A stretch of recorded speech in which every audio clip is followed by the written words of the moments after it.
शामें मलंग सी रातें सुरंग सी बागी उड़ान पे ही ना जाने क्यों इलाही मेरा जी आए आए इलाही मेरा जी आए आए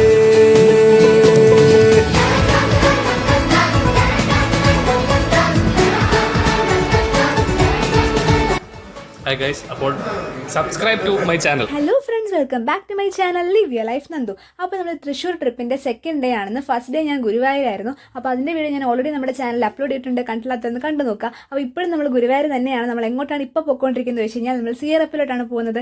എൻ്റെ കഴിഞ്ഞ ഒരുപാട് വീഡിയോസിൻ്റെ താഴെയും പിന്നെ ഇൻസ്റ്റയിലൊക്കെ ഒരുപാട് പേര് വന്ന് സിയറപ്പിനെ കുറിച്ച് ചോദിച്ചിട്ടുണ്ടായിരുന്നു. അപ്പോൾ ഈ വീഡിയോ കാണുമ്പോൾ നിങ്ങൾക്ക് ക്ലിയർ ആയിട്ട് മനസ്സിലാവും എന്താണ് സിയറപ്പ്, എങ്ങനെയാണ് സിയറപ്പ് കാണാതിരിക്കുന്നത്, അവിടുത്തെ ഫെസിലിറ്റീസ് എന്തൊക്കെയാണെന്നൊക്കെ ഡീറ്റെയിൽ ആയിട്ട് ഞാൻ പറയുന്നുണ്ട്. അതുകൊണ്ട് മിസ്സാക്കാതെ വീഡിയോ ഫുള്ളായിട്ട് കാണാം. അപ്പോൾ നമ്മളിപ്പോൾ ഫസ്റ്റ് ഫുഡ് കഴിക്കാനായിട്ട് ഒരു റെസ്റ്റോറൻറ്റിൽ കയറി ഇഡലി സാമ്പാറൊക്കെ കഴിച്ചു. ഹലോ ഗായ്സ്, അപ്പോൾ നമ്മൾ റെഡിയായി.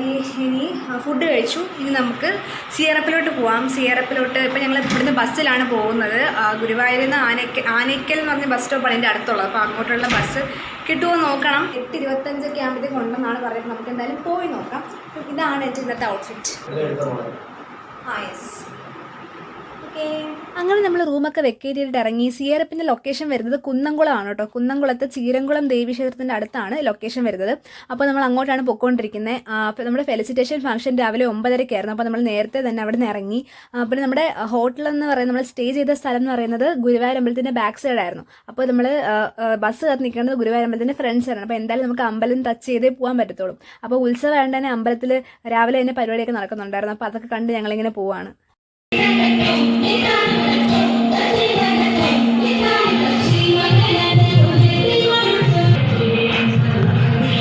നമ്മൾ അമ്പലത്തിന്റെ പുറത്ത് നിന്ന് ഒന്നുകൂടെ തൊഴുതു. അതിനുശേഷം നമ്മൾ ബസ് കിട്ടാൻ വേണ്ടി കുറച്ചൊന്ന് അലഞ്ഞു നടന്നു. പക്ഷെ എന്താണെങ്കിലും ഫൈനലി ബസ് കിട്ടി. അങ്ങനെ നമ്മൾ സിയറപ്പിൽ എത്തിയിരിക്കുകയാണ് ഗൈസ്. ഇതാണ് നിങ്ങൾ കാണാൻ കാത്തിരുന്ന സിയറപ്പ്. ഈ ഒരു ഇൻസ്റ്റിറ്റ്യൂഷനിൽ ഈ ഒരു ഫ്ലാറ്റിലാണ് ഞാൻ 2 മാസം താമസിച്ചിരുന്നത്. അപ്പോൾ ഇങ്ങോട്ട് ആദ്യം വന്നപ്പോഴേ ആ സൈഡിലൊരു ബോർഡ് കണ്ടോ. ഈ ബോർഡിൽ ഇങ്ങനെ പാസ്സായ കുട്ടികളുടെയൊക്കെ പേര് കാണുന്നുണ്ടായിരുന്നു. അപ്പോൾ അത് കണ്ടപ്പോൾ ഞാൻ ഫസ്റ്റ് ജോയിൻ ചെയ്ത ദിവസം എൻ്റെ പേര് എന്തെങ്കിലും കാണാൻ പറ്റും എന്നൊക്കെ ഇങ്ങനെ വിചാരിച്ചിരുന്നു. പക്ഷേ പിന്നെ ഈ പാസ്സായിട്ട് വന്ന് വീണ്ടും എൻ്റെ ഫോട്ടോ ആ ബോർഡിൽ കാണുമ്പം ഭയങ്കര സന്തോഷമായിരുന്നു ഗൈസ്. ഹായ്. അങ്ങനെ കുറച്ച് ഫ്രണ്ട്സിനെയൊക്കെ അവിടെ വെച്ച് കണ്ടു. പിന്നെ നമ്മുടെ ഫംഗ്ഷൻ തുടങ്ങാനായിട്ട് കുറച്ചും കൂടെ സമയം ഉണ്ടായിരുന്നു. അപ്പോൾ ഞാൻ വിചാരിച്ചു നിങ്ങളെ ഇവിടുത്തെ സ്ഥലങ്ങളൊക്കെ ഒന്ന് കാണിച്ചു തരാം കേട്ടോ. അപ്പോൾ ഞങ്ങൾ ബാഗൊക്കെ അവിടെ വെച്ചിട്ടുണ്ട്. അതോ ആ കാണുന്നതാണ് ഓഫീസ്. നമുക്ക് എന്ത് പ്രശ്നം ഉണ്ടെങ്കിലും അവിടെ പോയി പറഞ്ഞാൽ മതി. പിന്നെ ഇവിടെ ഒരു വിളക്കുണ്ട്. പിന്നെ അതിൻ്റെ ഓപ്പോസിറ്റ് നമുക്കൊരു ലിഫ്റ്റ് ഉണ്ട്. ഇവിടെ സത്യം പറഞ്ഞാൽ ഒന്നിനും ബുദ്ധിമുട്ടേണ്ടി വരത്തില്ല. സ്റ്റെപ്പ് കയറണ്ട, ലോണ്ട്രി നോക്കണ്ട, ലോണ്ട്രിയൊക്കെ അവർ തന്നെ ചെയ്തുകൊണ്ട് തന്നോളും. ഒരു പ്രശ്നമില്ല. നമുക്ക് ജസ്റ്റ് പഠിച്ചാൽ മാത്രം മതി. പിന്നെ ഈ ഒരു ഏരിയ എന്ന് പറയുന്നത് നമ്മൾ ഇപ്പം സ്നാക്സ് ബ്രേക്കിനൊക്കെ നമ്മൾ ഇവിടെ വന്നിരുന്ന് സ്നാക്സ് ഒക്കെ കഴിച്ച് ചായയൊക്കെ കുടിച്ച് ഇങ്ങനെ സംസാരിച്ചൊക്കെ ഇരിക്കുന്ന ഒരു ഏരിയ ആണ്. അതായത് നമ്മൾ ഇവിടെ ലക്ഷ ടൈമിന് മാത്രമേ പുറത്തോട്ട് ഇറങ്ങാറുള്ളൂ. ബാക്കി സമയം ഫുള്ള് നമ്മൾ ആ അപ്പാർട്ട്മെൻറ്റിൻ്റെ അകത്ത് തന്നെ ആയിരിക്കും. അങ്ങനെ പുറത്ത് ഇറങ്ങുന്ന സമയത്ത് നമുക്ക് റെസ്റ്റ് എടുക്കാനുള്ള ഏരിയയൊക്കെയാണത്. അപ്പോൾ ഞങ്ങളിങ്ങനെ ഈ ഏരിയ കാണുമ്പോൾ എനിക്ക് ഭയങ്കര ഒരു നൊസ്റ്റാൾജിയാണ്. ഇവിടെ വന്നിങ്ങനെ ഇരുന്ന് സംസാരിച്ചൊക്കെ ഇരിക്കും. ഹായ്, ഒരു ഹായ് പറയാം. ഹായ്. അതാണ് സുധാകരേട്ടൻ. സുധാകരേട്ടൻ ഇവിടുത്തെ ഒരു ഓൾ ഇൻ ഓൾ ആണ്. നമുക്ക് ഒരു സാധനം വാങ്ങാനൊന്നും പുറത്ത് പോയി വാങ്ങേണ്ടി ഒന്നും വരത്തില്ല. എന്ത് കാര്യം ഉണ്ടെങ്കിലും സുധാകരേട്ടനോട് പറഞ്ഞാൽ മതി. സുധാകരേട്ടൻ പോയി നമുക്കത് വാങ്ങിച്ചുകൊണ്ട് വരും. അങ്ങനെ ഒന്നിനും ബുദ്ധിമുട്ടേണ്ടി വരത്തില്ല എന്നുള്ളതാണ്. പിന്നെ ഇവിടുത്തെ മെയിൻ ഹൈലൈറ്റ്, എല്ലായിടത്തും ഈ മാറി നിന്ന് പഠിക്കുന്ന കുട്ടികൾക്ക് ഏറ്റവും കൂടുതൽ പ്രശ്നം വരുന്നതായിരിക്കും ഫുഡല്ലേ.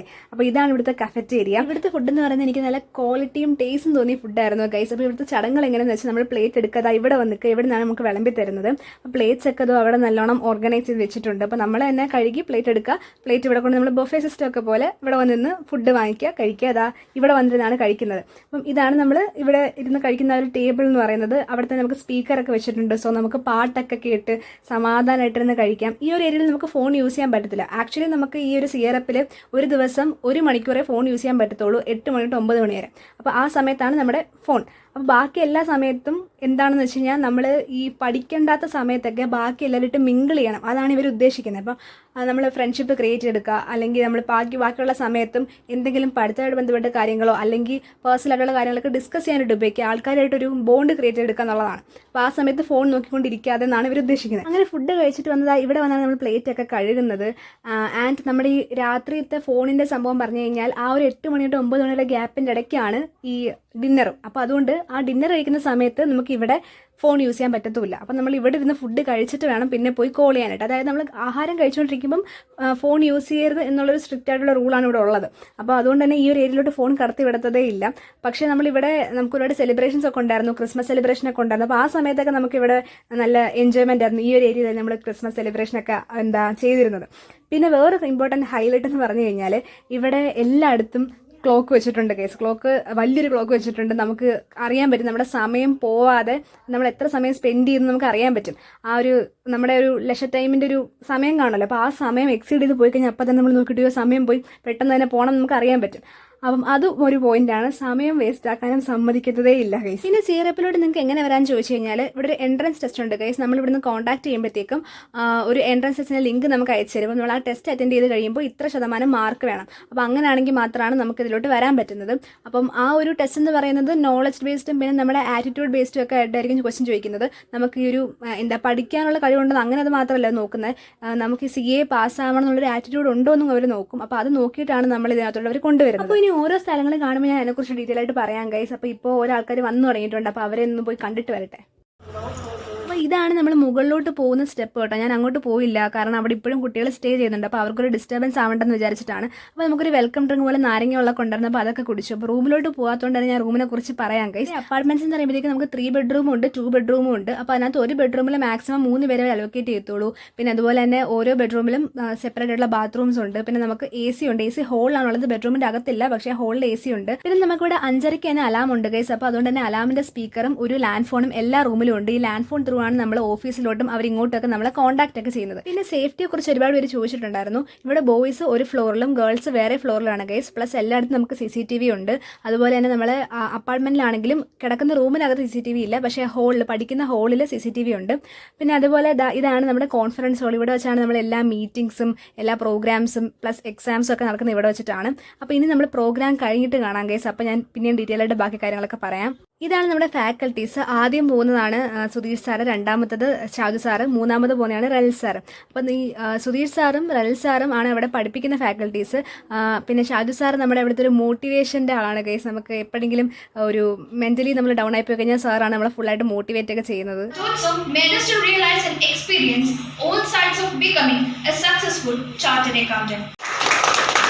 And to all the students with their parents who passed the last attempt.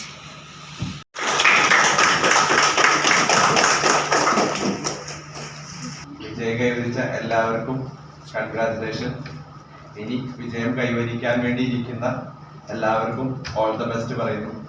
നമ്മൾ എനിക്ക് തോന്നുന്നൊരു 8-9 കോൺവെക്കേഷനാണ്, 8ാമത്തെയോ അല്ലെങ്കിൽ 9ാമത്തേക്കാണ് തോന്നുന്നു. ഓരോ തവണയും നമ്മൾ ഒരുപാട് ചാപ്റ്റർ പ്രൊഡ്യൂസ് ചെയ്യുന്നുണ്ട്. ഒരുപാട് മെമ്പർമാരെയും ഇൻ്റർമീഡിയറ്റ് സ്റ്റുഡൻസിനെയും അതുപോലെ ഫോർത്ത് ഗ്രൂപ്പും സിംഗിൾ ഗ്രൂപ്പും ഒരുപാട് പേര് നമുക്ക് ഓരോ തവണയും നമ്മൾ CRF പ്രൊഡ്യൂസ് ചെയ്തുകൊണ്ടിരിക്കുന്നു. സാർ പറഞ്ഞ പോലെ എല്ലാവരും CA ടഫ് എന്ന് പറയണമെങ്കിൽ നമ്മൾ CRF ഒരിക്കലും CA ടഫ് എന്ന് പറയാറില്ല. കാരണം CA പാസ്സാവാൻ CA പോലത്തെ ഇത്രയും ഒരു വലിയൊരു എക്സാം പാസ്സാവാൻ വേണ്ടത് അത് നമുക്കറിയാം, ഒരു മൈൻഡ് സെറ്റ് തന്നെയാണ്. പിന്നെ എല്ലാവരും തെറ്റിദ്ധാരണ ഉണ്ട്, കുറേ ഇരുന്ന് പഠിച്ചാൽ ഇത് പാസ്സാവും. അങ്ങനെ കുറേ പഠിച്ചാൽ പാസ്സാവാൻ പറ്റുന്നതാണ് CA എന്ന് ഞാൻ വിശ്വസിക്കുന്നില്ല. ഒരു പരിധിവരെ റെൻ സാറും സുധീഷ് സാറും അത് വിശ്വസിക്കുന്നില്ല. അതുകൊണ്ടാണ് CRF ഉള്ള കോൺസെപ്റ്റ് വന്നത്. കാരണം ഒരുപാട് പേര് പാസ്സാവാതിരിക്കാനുള്ള പ്രധാനപ്പെട്ട കാര്യം ഇങ്ങനൊരു തെറ്റിദ്ധാരണ ഉള്ളിലുള്ളതുകൊണ്ടാണ്. കുറേ പഠിച്ചാൽ കുറേ ഇരുന്നിങ്ങനെ അടിച്ചേർന്ന് പഠിച്ചു കഴിഞ്ഞാൽ പാസ്സാവാന്നുള്ളതാണ്. നമ്മളുടെ എന്തൊക്കെ പഠിച്ചു, എത്രമാത്രം നമുക്ക് അറിവ് ഉണ്ട് എന്ന് പരീക്ഷിക്കുന്നതല്ല സത്യം പറഞ്ഞ എക്സാമിനേഷൻ. ആണോ? നമ്മൾ പഠിച്ചത് മുഴുവൻ നമുക്ക് എക്സാമിനേഷൻ പ്രസന്റ് ചെയ്യാൻ പറ്റില്ല. അതല്ല എക്സാമിനേഷൻ എന്ന് പറയുന്നത്. അറിവ് എന്ന് പറയുന്നത് പ്രൊഫഷണലി അപ്ലൈ ചെയ്യാനുള്ളതാണ്, പരീക്ഷയിൽ പ്രസന്റ് ചെയ്യാനുള്ളതല്ല. ശരി, പരീക്ഷയിൽ പ്രസന്റ് ചെയ്യാൻ വേണം. പരീക്ഷയിൽ പ്രസന്റ് ചെയ്യാനുള്ളത് ആ ഒരു പാകം വന്ന് ആവശ്യമുള്ളത് മാത്രമേ പരീക്ഷയ്ക്ക് ആൻസർ വേണ്ടൂ. നമ്മുടെ അറിവ് മുഴുവൻ വേണ്ട. നമ്മൾ പഠിച്ചത് മുഴുവൻ അവിടെ ചെയ്യാനുള്ള സമയമില്ല നമുക്ക്. ആ ലിമിറ്റഡ്, കാരണം അക്കാഡമിക്കൽ എക്സാമിനേഷന് ദർ ഇസ് എ ലിമിറ്റേഷൻ. അതിൻ്റെ ഉള്ളിൽ വെച്ചെടുത്ത് മുഴുവൻ നിങ്ങൾ ഇത് അറിയുന്ന ആളുകൾ പരീക്ഷിക്കാൻ സമയമൊന്നുമില്ല. അതിന് അങ്ങനെ എക്സാമിനെ ഉദ്ദേശിക്കുന്നില്ല. അപ്പോൾ എക്സാമിന് പഠിച്ചതിൻ്റെ അറിവ് വേണം, പക്ഷെ അതിൻ്റെ ഒപ്പം തന്നെ പ്രൊഫഷണലി നിങ്ങൾ ആ ടൈം മാനേജ്മെൻറ്റ് എങ്ങനെ ചെയ്യും, നിങ്ങൾ എങ്ങനെയാണ് ക്വിക്കായിട്ട് ആൻസറിലേക്ക് എത്തുക, ആ പ്രസൻസ് ഓഫ് മൈൻഡ് എത്രമാത്രം ഉണ്ട് എന്നത് തന്നെയാണ് പ്രധാനമായിട്ടും എക്സാമിൽ പരീക്ഷിക്കുന്നത്. ആദ്യം തന്നെ ഞാൻ പേരൻസിനോട് നന്ദി പറഞ്ഞാണ്. കാരണം ഇവിടെ ഞാൻ അഡ്മിഷൻ എടുക്കുമ്പോൾ ഏറ്റവും കൂടുതൽ പേരൻസ് ആണ് എന്നെ വിളിച്ചിട്ട് കാര്യങ്ങളൊക്കെ ചോദിച്ചിട്ട് അറിഞ്ഞിട്ട് പിന്നീടാണ് കുട്ടികളെ പറഞ്ഞു വിടുന്നത്. അപ്പോൾ വിരലിലെണ്ണാവുന്ന കുട്ടികൾ മാത്രമേ എന്നെ വിളിച്ചിട്ട് അഡ്മിഷൻ എടുത്തിട്ടുള്ളൂ. അപ്പോൾ എനിക്ക് പേരൻസിനോട് അഹങ്കാരപൂർവ്വം പറയാം, അല്ലേ ഞാൻ പറഞ്ഞതൊക്കെ കറക്റ്റാണ്, ജയിച്ചിട്ടുള്ളവർ അല്ലേ. അപ്പോൾ ഞാൻ പറഞ്ഞ കാര്യങ്ങളൊക്കെ ഇവിടെ നടന്നിട്ടുണ്ട്. ഞാൻ ചാന്ദിനി. ഞാൻ നവംബർ 2024 അറ്റംപ്റ്റിൽ CA ഫൈനൽ ഫസ്റ്റ് ഗ്രൂപ്പും ക്ലിയർ ചെയ്തു. ഇപ്പോൾ ചാർട്ടേഡ് അക്കൗണ്ടൻ്റായി നിങ്ങളുടെ മുമ്പിൽ നിൽക്കുന്നു. This hall looks so beautiful with a lot of people. എല്ലാവർക്കും നമസ്കാരം. എനിക്ക് തോന്നുന്നു ഞാൻ ജനുവരി അറ്റംപ്റ്റിലേക്ക് വന്നപ്പോൾ ഏറ്റവും ആദ്യം വന്ന സ്റ്റുഡൻ്റ് ആയിരുന്നു മിസ് പറഞ്ഞ പോലെ.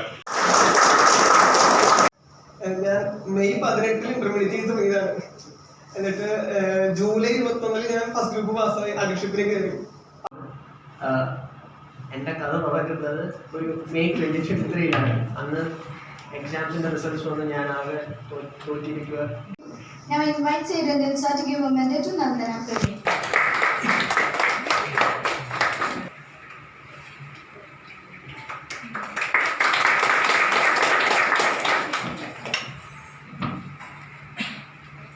Hi all. എനിക്ക് ആദ്യം തന്നെ CRFനോടൊരു ഭയങ്കര വലിയ നന്ദി പറയാനുണ്ട്. അതെനിക്ക് ഇന്ന് ഈ ട്രോഫി തന്നതിനല്ല, ഈ ട്രോഫി വാങ്ങാനുള്ളൊരു സിറ്റുവേഷൻ ഉണ്ടാക്കി തന്നതിനാണ്, എന്നെ പാസ്സാക്കി തന്നതിനാണ്. എനിക്ക് ഇന്ന് നിങ്ങൾ എന്നെ ഈ ഒരു ചിരിച്ച മുഖത്തോടെ കാണുന്നുണ്ടെങ്കിൽ അതിന് 3 കാരണങ്ങളുണ്ട്. അതിൽ ഒന്ന് എൻ്റെ പേരൻസ്, പിന്നെ രണ്ടാമത്തത് CRF, മൂന്നാമത്തെ എൻ്റെ ഗുരുവായൂരപ്പൻ. ഇവർ 3 കൊണ്ടാണ് എനിക്ക് ഇത്തവണ പാസ്സാവാൻ പറ്റിയത്. എന്നെ പാസ്സാക്കാൻ പറ്റുമെങ്കിൽ CRFന് ആര് വേണമെങ്കിലും പാസ്സാക്കാം. അതെൻ്റെ കോൺഫിഡൻസ് ആണ്. കാരണം ഒരു സ്റ്റുഡൻറ്റിന് ഉണ്ടാവാൻ പാടില്ലാത്ത കുറേ നെഗറ്റിവിറ്റീസ് ഉണ്ട്, അതെല്ലാം എനിക്ക് ഉണ്ടായിരുന്നു. എന്ന് വെച്ചാൽ 3 സബ്ജക്റ്റ് ഞാൻ പാസ്സായി, പക്ഷെ അഗ്രഗേറ്റ് കിട്ടിയില്ല. അത് കിട്ടാതെ ഒരു ഫ്രസ്ട്രേഷൻ വിളിക്കുന്നത് പലർക്കും അറിയായിരിക്കും. ഭയങ്കര ഒരു ഫ്രസ്ട്രേഷൻ ആയിരുന്നു. അതും റിസൾട്ട് വന്നത് ദീപാവലിയുടെ തലേ ദിവസം, നല്ല പൊട്ടലായിരുന്നു. അന്ന് ഇതേപോലെ അതിൻ്റെ കൂടെ തന്നെ ഞങ്ങൾക്ക് ആ സമയത്ത് ഞങ്ങളുടെ ഫാമിലിയിൽ ഒരുപാട് പ്രശ്നങ്ങളും ഒരുപാട് മരണങ്ങളും അങ്ങനെയൊക്കെ സംഭവിച്ച് നമ്മൾ ഭയങ്കര ഇമോഷണലി ഡൗൺ ആയിട്ടിരിക്കുന്ന ഒരു സാഹചര്യം. ഒരു മരണ വീട്ടിൽ നിന്ന് വന്നിട്ടാണ് CRF എന്നെ പാസ്സാക്കിയെന്നുള്ളത് എനിക്ക് അത്രയ്ക്ക് പ്രൗഡായിട്ട് എനിക്ക് പറയാൻ പറ്റും. കാരണം അങ്ങനെ ഒരാളെ പാസ്സാക്കാൻ പറ്റുമെന്നുണ്ടെങ്കിൽ നിങ്ങൾ ആരെ വേണമെങ്കിലും പാസ്സാക്കാൻ പറ്റും. അത്രയ്ക്ക് ഞാൻ ഇമോഷണലി ഭയങ്കര ഡൗൺ ആയിട്ടിരിക്കുന്ന ഒരു സ്റ്റേജിൽ നിന്ന് എന്നെ പാസ്സാക്കി എന്നുള്ളതാണ്. എനിക്ക് ഇതുപോലെ തന്നെ ലക്ഷ്മി മിസ് എപ്പോഴും നമുക്ക് ഒരു ചേച്ചിയെ പോലെ നമ്മുടെ റൂമിൽ വന്ന് എല്ലാ കാര്യങ്ങളും തിരക്കി എല്ലാത്തിനും സപ്പോർട്ട് ചെയ്ത് നമ്മളെ കൊണ്ട് പറ്റും, ഇനി എന്താണ് ചെയ്യേണ്ടതെന്നൊക്കെ പറഞ്ഞ് മനസ്സിലാക്കി തന്ന് അങ്ങനെ എല്ലാവരും നമുക്ക് അത്രത്തോളം സപ്പോർട്ടായിട്ട് ഇരുന്നതാണ്. എനിക്ക് ഞാൻ അക്കൗണ്ടൻസി എനിക്ക് സത്യം പറയാൻ എനിക്ക് ഇഷ്ടമാണ്, പക്ഷേ എനിക്ക് അതെന്തുകൊണ്ടോ ക്ലിയർ ആക്കാൻ പറ്റുന്നുണ്ടായിരുന്നില്ല. ആദ്യമായിട്ട് എനിക്ക് അക്കൗണ്ടൻസി ക്ലിയർ ആക്കാൻ പറ്റുന്നുണ്ടായിരുന്നു, പക്ഷേ ഈ ഒരു മെയ് 24 അറ്റംപ്റ്റ് ഉണ്ടായിരുന്നു. അത് എല്ലാവരും മിക്കവരും പാസ്സായിട്ടുണ്ടായിരുന്നു. ഭയങ്കര പാസ് പെർസെൻറ്റേജ് കൂടുതലായിരുന്നു. ഒരു സിലബസ് ചേഞ്ച് വന്നതിന് ശേഷം അറ്റംപ്റ്റ് ആയിരുന്നു. ആ അറ്റംപ്റ്റ് എൻ്റെ കൂടെ ഉണ്ടായിരുന്ന ഒരുപാട് പേര് പാസ്സായി. പക്ഷേ ആ അറ്റംപ്റ്റിൽ നമ്മൾ അഡ്വാൻസ് അക്കൗണ്ട്സിലോട്ട് കൊണ്ടുവന്നപ്പോൾ രണ്ടും കൂടെ മെർജ് ചെയ്തപ്പോൾ ഞാൻ എന്ത് ചെയ്തു, അഡ്വാൻസ് അക്കൗണ്ട്സിൻ്റെ ക്ലാസ് ഞാൻ അതിനെടുത്തിട്ടില്ല. അപ്പോൾ അതുകൊണ്ട് എനിക്ക് അറിയത്തില്ലായിരുന്നു. എന്നിട്ട് ഞാൻ കോച്ചിങ്ങിനൊന്നും പോകാതെ സ്വന്തമായിട്ടിരുന്ന് പഠിച്ചു. അത് അഹങ്കാരമായിരുന്നു, എന്താണെങ്കിലും അങ്ങനെ ഇരുന്ന് പഠിച്ചു. അപ്പോൾ എനിക്ക് ബാക്കി 2 പാസ്സായി. പക്ഷേ അഡ്വാൻസ് അക്കൗണ്ട്സിന് 35 എണ്ണമായിരുന്നു. അപ്പോൾ അത്രയ്ക്ക് കുറഞ്ഞു പോയി. അപ്പോൾ അന്ന് തൊട്ട് എനിക്ക് വാശിയാണ് അഡ്വാൻസ് അക്കൗണ്ട്സ് എനിക്ക് നല്ല രീതിയിൽ പഠിച്ചെടുക്കണമെന്ന്. അങ്ങനെ ഈ അറ്റംപ്റ്റ് എനിക്ക് അഡ്വാൻസ് അക്കൗണ്ട്സിന് 71 ഉണ്ടായിരുന്നു.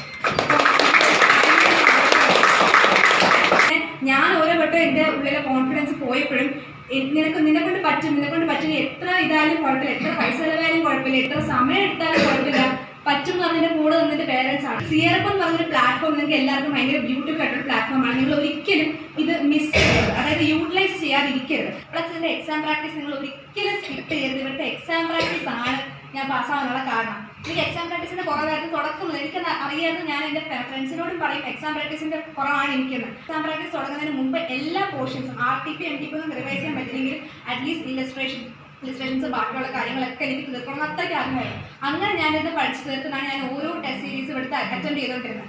അപ്പോൾ അതുകൊണ്ട് അതിനൊക്കെ മാർക്ക് കിട്ടി ഓരോന്നിലും ഇമ്പ്രൂവ് ആയി തുടങ്ങിയപ്പോഴത്തേക്കും എന്നെക്കാളും സന്തോഷമായിരുന്നു ഇവിടെ ഉള്ള എല്ലാവർക്കും. അപ്പം നമ്മുടെ സന്തോഷത്തിലും കൂടി ഇവർ പങ്കുചേരുമ്പോൾ നമുക്ക് ഭയങ്കര ഒരു മോട്ടിവേഷനായിരുന്നു. ഇതിവിടെ നിൽക്കുന്നത് വളരെ സന്തോഷത്തോടു കൂടിയാണ്. കാരണം മോള് +2 നല്ല മാർക്കുണ്ടായിരുന്നു. CA എന്ന് പറഞ്ഞ് സെലക്ട് ചെയ്തു. ഇന്ററിൻ്റെ ഫൗണ്ടേഷൻ 2nd അറ്റംപ്റ്റാണ് പാസ്സായത്. ഇന്റർ 4 അറ്റംപ്റ്റ് വരെ എഴുതി കിട്ടിയില്ല.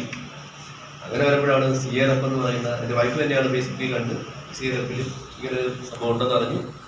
ഇവിടെ കൊണ്ടുവന്ന് ഇവിടെ GC മാമനെ വിളിച്ച് സംസാരിച്ചു. അപ്പോൾ GC മാമൻ ഇവിടെ വന്ന് സംസാരിച്ച് വരാൻ പറഞ്ഞു. ഇവിടെ വന്നു GC മാമൻ കണ്ട് സംസാരിച്ചു. GC മാമൻ പറഞ്ഞു കുഴപ്പമില്ല, നമുക്ക് ഇവിടെ എല്ലാം ഓക്കെ ആണെന്ന് പറഞ്ഞു. ഞാൻ സാധാരണ ഒരുപാട് സ്ഥാപനങ്ങൾ കണ്ടുള്ളത്, അപ്പോൾ അവരെല്ലാവരും പറയും അത് ഞങ്ങൾ ശരിയാക്കാം എന്നൊക്കെ പറയും. ഞാൻ അത്രേ പ്രതീക്ഷിച്ചുള്ളൂ.